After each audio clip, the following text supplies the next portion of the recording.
Bilang isang estudyante, naniniwala ako na hindi lamang ang mga taong may katungkulan o ang mga taong nasa opisyales ang may pananagutan sa paglutas ng mga suliranin ng ating mundo.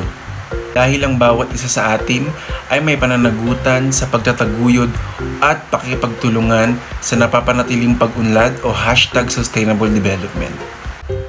Ang Sustainable Development ay 15 taong plano ng gobyerno sa iba't ibang panig ng mundo upang sugpuin ang mga suliranin na meron ang buong mundo.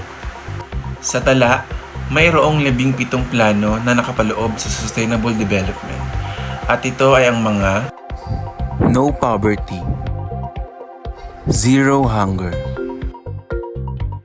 Good Health and Well-Being, Quality Education, Gender Equality, Clean Water and Sanitation, Affordable and Clean Energy, Decent Work and Economic Growth, Industry, Innovation and Infrastructure, Reduce Inequalities, Sustainable Cities and Communities, Responsible Consumption and Production, Climate Action, Life Below Water, Life on Land, Peace, Justice, and Strong Institutions, Partnerships for the Goals.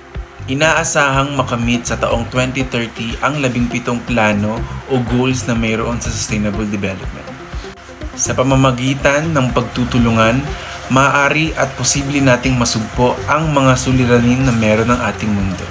Sisiguraduhin natin that no one should ever be left behind.